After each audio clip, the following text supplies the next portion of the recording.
ভিন্ন এক খবর দিয়ে শেষ করব সংবাদ। মৃত ব্যক্তি কথা বলছে, বিষয়টি কি বিশ্বাসযোগ্য? আর তাও প্রায় ৩,০০০ বছর আগের এক মমি। এবার প্রযুক্তির কল্যাণে সেটি তুলে ধরল একদল মমি গবেষক। দেখালেন তার মুখায়ব আর শোনালেন তার সবশেষ উচ্চারিত শব্দটি। আরও জানাচ্ছেন মোবালিক করিম। হলিউডের মমি মানে লোমহর্ষক উত্তেজনাময় দৃশ্য, আর যার গর্জন বাড়িয়ে দেয় হৃদযন্ত্রের গতি। তবে এবার সেটি আর সিনেমার পর্দায় নয়, বাস্তবে শোনা গেল। সেও প্রায় ৩,০০০ বছর আগের কথা। মিশরের প্রাচীন শহর থিবসে করনাকে আমান দেবতার মন্দির ছিল, আর এই মন্দিরেই পুরোহিত ছিলেন নেসিয়ামান, আর এই মমি তারই।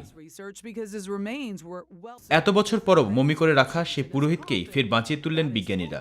শোনালেন মৃত্যুর সময় তার শেষ কথা।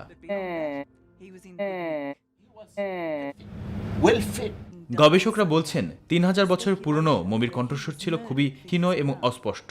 তবে তিনি যে কিছু শব্দ উচ্চারণ করেছেন তা স্পষ্ট শুনেছেন বিজ্ঞানীরা, আর যেসব শব্দ উচ্চারণ করেছিলেন তার অর্থ উদ্ধারের চেষ্টা চলছে। মমিকে কথা বলাতে নানা পরীক্ষা নিরীক্ষার মধ্যে দিয়ে যাওয়া হয়েছে, আর এজন্য 3 ডাইমেনশন প্রিন্টার ভোকাল বক্স প্রযুক্তি ব্যবহার করা হয়েছে। বিজ্ঞানীরা জানান, মানুষের ল্যারিংসে শব্দ তৈরি হয়, আর ভোকাল ট্র্যাক প্যাকেজে সেই শব্দ ফিল্টার হয়ে অর্থপূর্ণ শব্দ তৈরি করে। এই পুরো বিষয়টিকে একসঙ্গে মানুষের ভয়েস বক্স বলা হয়। নেসিয়ামানের মমি এত সুন্দরভাবে সংরক্ষণ করা হয়েছিল যে ৩,০০০ বছর পেরিয়ে গেলেও তার ভোকাল ট্র্যাকের কোষগুলো অক্ষত রয়েছে। সিটি স্ক্যানের মাধ্যমে প্রথমে সেটি পরীক্ষা করা হয়।